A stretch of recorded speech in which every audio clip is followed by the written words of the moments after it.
주님의 말씀입니다. 경청하십시오. 그러므로 형제들아, 내가 하나님의 모든 자비하심으로 너희를 권하노니 너희 몸을 하나님이 기뻐하시는 거룩한 산 제물로 드리라. 이는 너희가 드릴 영적 예배니라. 너희는 이 세대를 본받지 말고 오직 마음을 새롭게 함으로 변화를 받아 하나님의 선하시고 기뻐하시고 온전하신 뜻이 무엇인지 분별하도록 하라. 아멘. 현대 사회, 현대 교회 위기를 예배의 위기라고 말합니다. 신앙의 위기 역시 예배의 위기라고 말합니다. 예배는 교회와 신앙의 중심에 자리 잡고 있기 때문에 그렇습니다. 코로나19 팬데믹을 거치면서 교회가 흔들렸다, 그렇게 말합니다. 예배가 흔들린 겁니다. 중심이 흔들렸다, 그렇게 말합니다. 예배가 흔들렸는데 그것을 가리켜 중심이 흔들렸다. 다시 말씀드리면 우리의 중심에, 신앙생활의 중심에, 교회의 중심에 무엇이 있다는 거예요? 예배가 있다는 겁니다. 교회와 신앙의 가장 큰 위기는 그래서 예배에서 멀어지는 것입니다. 지난 수요일에 거룩한 습관이라는 제목으로 계속해서 말씀을 나누는데 예배에 대해서 간단하게 다루었습니다. 연초에 여러 가지 말씀을 나눌 때 금년 한 해 우리가 신앙생활을 드릴 때 가장 기본적이고 기초적이고 본질인 중심에 있는 예배에 대해서 우리가 함께 나누고 또 우리 자신을 점검하고 하나님의 뜻을 살피는 것이 중요하다 생각이 되어서 말씀을 다시 한번 나눕니다.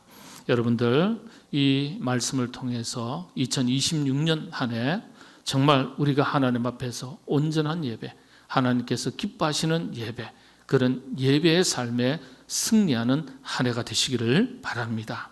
예배가 도대체 우리에게 어떤 의미를 지니길래 교회와 그리스도인들은 이토록 예배를 중요하게 여기는가?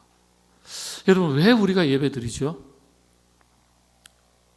왜 예배 드릴까요? 수요 예배, 기도회 때 잠시 오신 분들은 아실 거예요. 예배를 드리는 목적, 이유 무엇입니까? 여러분들 다 가만히 보면 이청이 더 많으신 것 같기도 하고 그래요. 예. 여러분 왜 예배 드리죠? 예배 드리는 목적이 뭐죠? 네? 예배가 그토록 중요하다면, 그리고 예배를 드려야 한다면 도대체 우리는 몇 번씩이나 예배를 드려야 되죠? 주일 예배, 오후 찬양 예배, 그리고 때로는 어떤 경우에는 저녁 예배가 있는 경우도 있습니다. 새벽 기도회, 수요 기도회, 금요 기도회, 목장 예배. 그런데 수요 기도회, 새벽 기도회, 금요 기도회, 오후 찬양 예배 성경에는 없습니다. 그럼 불필요한 예배를 드리는 건가요? 의미가 없는 것입니까? 아니죠. 그 예배가 다 소중해요. 성경에 없지만은 그럼에도 불구하고 그 예배는 소중하고 우리는 그 예배의 자리를 지키는 이유, 목적이 있습니다. 예배는요, 큰 틀에서 의미로 따진다면 예배는 하나님께 집중하는 자리입니다. 하나님께 집중하는 자리예요. 어떤 그리스도인들이 은혜 받기 위해서 예배를 드린다 이렇게 대답을 하기도 합니다. 틀린 말은 아니죠. 물론 예배 가운데 하나님의 은혜가 임합니다. 그렇다면 은혜 받는 것이 예배 드리는 목적인가요? 이유인가요?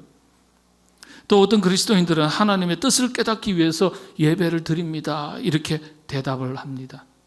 물론 예배를 통해서 우리는 하나님의 뜻을 발견하고 깨닫고 결단합니다. 그렇다면 하나님의 뜻을 깨닫는 것이 예배의 목적입니까? 예배 드리는 이유입니까?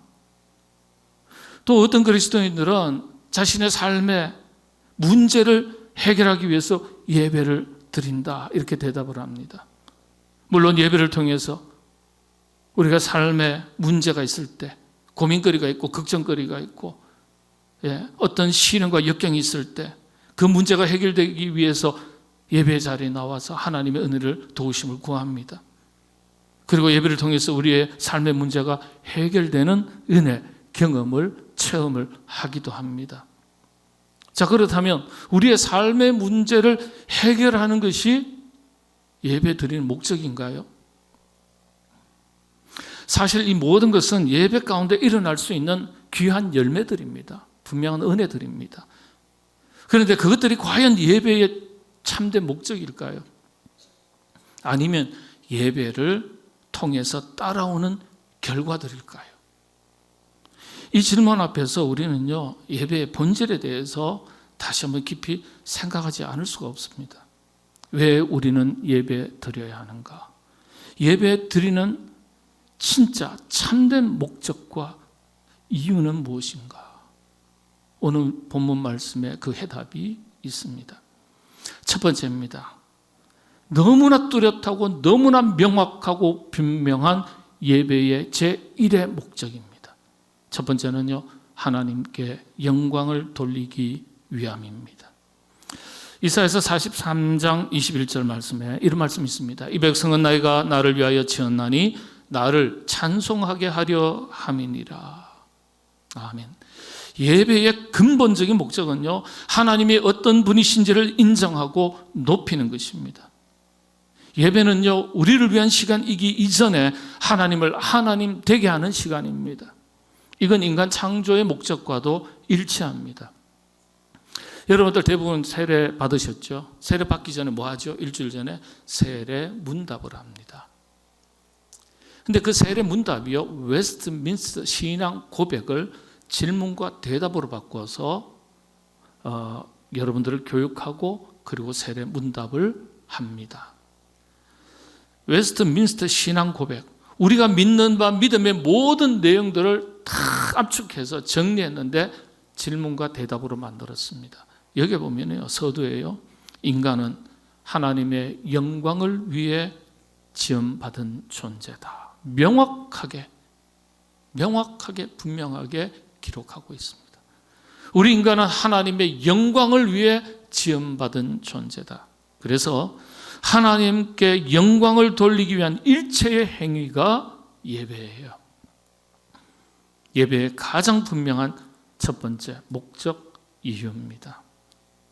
두 번째는요, 하나님과의 관계를 회복하기 위한 것입니다. 하나님과 관계를 회복하기 위한.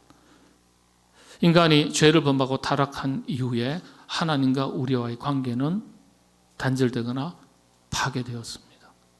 하나님과의 관계가 깨어지니까 사람과 사람과의 수평적 피조물 세계의 관계도 깨어졌습니다. 이걸 신학적인 용어로는 수직적 관계가 파괴가 되었다. 수평적 관계가 파괴가 되었다. 그렇게 말합니다. 그래서 예배는 죄로 인해서 깨어지고 멀어졌던 하나님과 인간과의 관계, 그래서 하나님과 인간과의 관계가 다시 회복되는 자리가 예배입니다. 첫 번째 현장이. 이게 예배를 드리는 목적과 이유입니다. 아모스 5장 4절의 말씀에 이런 말씀이 있습니다. 여호와께서 이스라엘 족속에게 이와 같이 말씀하시기를 너희는 나를 찾으라 그리하면 살리라. 나를 찾으라 그리하면 살리라. 예배는 그래서 죄로부터 멀어졌던 우리 인간이 하나님을 찾아가는 자리요 행위입니다. 하나님은 회복을 위해서, 관계 회복을 위해서, 깨어진 우리의 삶의 회복을 위해서 우리를 부르시는 자리요, 또 우리가 찾아가는 자리가 바로 예배의 자리입니다. 예배예요. 관계 회복의 첫 번째 현장입니다. 초대교회는요, 목숨을 걸고 예배 드렸잖아요. 저 대림구요 깊은 우물이라는 그 터키의 중부 지역에 깊은 지하 세계에 들어가면요, 저희가 성지순례 갔다 와서 다 몇 번씩이나 봤거든요. 들어가면요 3만 명, 5만 명 이렇게 살아요. 두더지 같이. 등불도, 이 전기불도 없는 시대예요. 예. 그렇게 예배를 핍박받는 그런 시대 속에서도 예배를 소중히 여겼어요. 예배를 포기한 적이 없어요. 그래서 초대교회는 성도들에게 예배를 어떤 의미로 가르쳤냐 하면 하나님 앞으로의 귀하니다. 하나님 앞으로의 귀한 고향으로 돌아가듯이 그렇게 가르쳤습니다. 성 어거스틴, 저는 어거스틴 참 좋아합니다. 네, 교회사에서는요, 사도 바울 이후에 최고의 높은 산봉우리라고 그렇게 이야기해요. 어거스틴 이전에 없고 어거스틴 이후에 어거스틴 없다. 그만큼 우리 교회사에 너무나 위대한 인물이에요. 자주 제가 인용을 하시더라도 이해하시기 바랍니다. 이분의 고백록, 참회록 같은 게 이렇게 두꺼워요. 예. 아주 그냥 10대 시절에 막 사생활을 낳고요. 아주 뭐 깨망난이었는데 그 어머니 산타모니카의 눈물 어린 기도로 인해서 이 어거스틴이 회심하고 돌아와서 참회록을 쓰고요. 그리고 정말 어거스틴 이후에 어거스틴 없고 어거스틴 이전에 어거스틴 없었다. 그럴 정도로 위대한 성인이 됩니다. 이런 말을 했어요. 예배를 가리켜서 우리는 예배 가운데 하나님께 가까이 가는 것이 아니라 본래 있어야 할 자리로 돌아가는 것이다. 참 기가 막힌 말이죠. 하나님께 가까이 나아가야 할 자리가 아니라 원래 있어야 할 자리라는 거예요. 원래. 그러니까 여러분은요, 하나님께 가까이 나아가기 위해서 나오신 건 물론이지만은 그 넘어서 원래 있어야 할 자리에 오신 거예요. 원래 있어야 할 자리에. 그래서 예배는 어떤 새로운 것을 만드는 자리가 아니라 깨어진 관계가 제자리를 찾는 자리입니다. 회복을 위해서 하나님께서 부르셨고 여러분 나오시는 거예요. 그래서 참 신기하게도 예배에서 멀어지면 하나님께로부터도 자연스럽게 멀어지게 됩니다. 반대로 하나님께로 가까이 나아가면 나아갈수록 우리의 신앙과 삶이 회복되는 은혜, 그런 경험을 하게 됩니다. 여러분 2026년 정말 하나님과의 바른 관계가 회복되고 여러분의 삶이 신앙이 회복되는 그런 예배에 성공하는 삶을 살아가는 2026년 한 해가 되시기를 바랍니다. 세 번째 예배 드리는 목적과 이유, 우리의 삶을 바르게 세우기 때문이다. 건강한 삶, 건강하다는 것은 행복한 삶을 말합니다. 행복한 삶에 대한 가장 기본적인 그리스도인들에게서 가장 근본이 되고 기초가 되는 게 뭐죠? 예배입니다. 로마서 12장 1절과 2절 말씀이 바로 그런 말씀이에요. 예배의 의미를 가장 분명하게 보여주는 말씀으로 요한복음서 4장에 있는 말씀과 로마서 12장에 있는 말씀을 예배에 대해서 가장 정확하게 설명한 성경 말씀이다. 그렇게 설명합니다. 제가 본문을 읽지는 않겠습니다만 이 말씀 속에서 여기서 우리가 예배가 단지 한 시간의 종교 행위가 아니라는 사실을 다시 한번 살피게 됩니다. 하나님께서 기뻐하시는 예배는요, 예배당 안에서만 드려지는 게 아니에요. 성전 안에서만 드려지는 게 아니에요. 우리의 삶 전체로 이어지는 것이 예배인 것을 다시 확인할 수 있는 말씀이에요. 그래서 예배는 하나님의 말씀으로 우리의 삶을 이 시간에 점검하고 또 바르게 세워나가는 것을 목적으로 합니다. 그리고 삶의 현장으로 나가서 그 말씀대로 사는 것이 뒤따라가는 것이죠. 여러분 이렇게 예배 드리는 목적이 세 가지죠. 성경의 기준을 가지고 말씀을 드리면 하나님께 영광, 관계 회복, 그리고 우리 자신의 삶을 건강하고 바르게 세워나가기 위한 것. 이 세 가지가 바로 우리가 예배를 드리는 이유이자 목적입니다. 제1의 목적은 하나님께 영광입니다. 이 세 가지를 가만히 살펴볼 때 무엇인가 우리는요, 끊임없이 반복적으로 얼마나 많은 예배를 드립니까? 그럼에도 불구하고 우리가 다시 고민하지 않을 수 없는 것들을 발견하게 됩니다. 어떤 것이겠습니까? 한번 생각해 보시죠. 많은 사람들이 예배를 드리는 이유, 목적을 뭐라고 이야기한다고요? 무엇인가 얻기 위한, 하나님의 은혜를 구하고 얻기 위하여 예배를 드리는 경우가 많다는 거예요. 예배 가운데 은혜가 있지만 그 은혜를 얻기 위한 것이 예배의 목적은 아닙니다. 많은 그리스도인들은 은혜가 넘치는 예배, 감동이 넘치는 예배, 어떤 특별한 순서와 감동적인 음악, 깊이 있는 설교, 영감 있는 찬양, 여러 가지들, 이런 것들이 갖추어져서 그런 예배를 드리게 되면 제대로 된 예배가 드려졌다. 잘 준비된 예배가 드려졌다. 야, 은혜로운 예배가 드려졌다. 그렇게 생각합니다. 마음에 감동이 있거나 특별한 체험이 있으면 은혜가 넘친다고 말합니다. 그런 예배가 그런데 참된 예배, 제대로 된 예배, 성공적인 예배가 될 수 있겠습니까? 우린 그런데 그렇게 믿어요. 물론 예배 가운데 우리가 반복적으로 드리는 예배 가운데 하나님의 은혜가 임하고 또 그 은혜 가운데 우리가 기쁨과 감사, 감동이 있습니다. 그러나 그것이 예배의 절대적인 기준이 될 수 없다는 거예요. 우선하는 것이 될 수 없다는 거예요.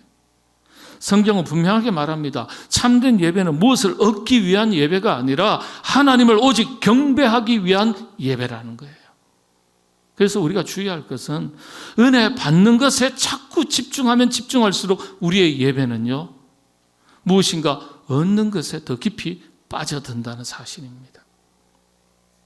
진정한 예배는 무엇을 얻기 위한 것이 아니라 오직 하나님 한 분만을 경배하기 위한 것을 목적으로 하는 예배입니다. 그래서요, 이런 예배가 드려지게 되면, 이런 예배를 드리려면요, 예배가 좀 딱딱할 수 있어요. 재미없을 수 있어요. 어떤 목사님 막 농담도 잘 하시고 재밌는 유머도 많이 하시고, 저는요 지질이 농담도 못하고 유머도 없고 생긴 것도 시커먼 데다가, 예. 근데 참 신기한 거는요, 그렇게 막 재밌게 하고 막 이러면은요 사람들이 박수치고 좋아해요. 뭐 그것도 괜찮은 것 같아요. 저는 재주가 없어서 그러는지 모르겠지만, 어떤 예배는 딱딱하기도 하고 무리할 수도 있어요. 흔히 하는 말대로 감동과 감격이 없을 수도 있습니다. 은혜와는 전혀 거리가 먼 예배가 될 수도 있어요. 그런데 이런 예배는요, 예배 드리는 인간의 주관적인 감정 판단일 뿐입니다. 중요한 것은 우리의 만족이 아니라 하나님께서 얼마나 기뻐 받으시는가, 받으시는 예배가 되는가, 여기에 있는 겁니다. 내가 은혜 받았냐 안 받았냐 그게 중요하지 않아요. 오늘날 많은 예배가 하나님 중심이 아니라 인간 중심으로 흐르고 있다, 그렇게 이야기합니다. 예배학 교수들이나 예배학 학자들은요, 예배의 초점이 하나님이 아니라 예배 드리는 사람에게 맞춰져 있기 때문이에요. 무엇인가 얻기 위해서 드려지는 예배, 결국 이 예배가 어떤 예배입니까? 인간 중심의 예배, 인본주의적인 예배가 될 수밖에 없습니다. 이 시대의 마지막 예언자, 선지자 에이든 윌슨 목사님은 유명한 책 쓰셨잖아요. 예배인가 쇼인가, 예배인가 쇼인가. 오늘날 우리가 드는 많은 예배가 인본주의 예배, 이런 인본주의 인간 중심의 예배에 오염되어 있다, 이런 위험에 놓여 있다, 날카롭게 지적하고 있습니다. 인간의 만족, 하나님께 경배드리고 하나님께 기쁨을 드리는 것이 우선되지 못하고 내 삶의 문제가 해결되고 내가 마음의 감동이 되고 기쁨이 되고 은혜가 되는, 은혜 받는 그것에 초점이 맞춰져 있다는 거예요. 그것이 잘못된 건 아니지만 그게 우선은 아니라는 거예요. 자, 그렇다면 하나님께서 원하시는 예배는 어떤 예배입니까? 바로 본문 말씀이에요. 본문 로마서 12장 1절 2절을 보면요, 전혀 다른 방향을 우리에게 제시하고 있습니다. 하나님께서 기뻐하시고 원하시는 예배. 첫 번째가 말씀의 1절에 보면 너희를 권하노니, 권면한다는 거죠. 너희 몸을 하나님이 기뻐하시는 거룩한 산 제물로 드려라. 산 제물로 드려라. 산 제물. 이 살아있다 산, 이건요 어떤 뜻이냐면 이 헬라어로 조라고 하는데, 이 조라는 단어는 우리 삶 전체를 말할 때 조라고 말합니다. 조. 우리 생애, 번역을 직역을 하면 생애라는 뜻이에요. 생애. 예. 우리 삶 자체를 말하는 거예요. 조. 그러니까 우리 생애, 우리 삶 전체를 하나님께 영광이 되도록 살아가라는 뜻이에요. 이것이 하나님께서 기대하시는 예배다. 이런 삶은 어떤 삶이에요? 하나님의 뜻을 따라서 살아가는 삶이에요. 이게 하나님께서 기뻐하시는, 기대하시는 예배라는 겁니다.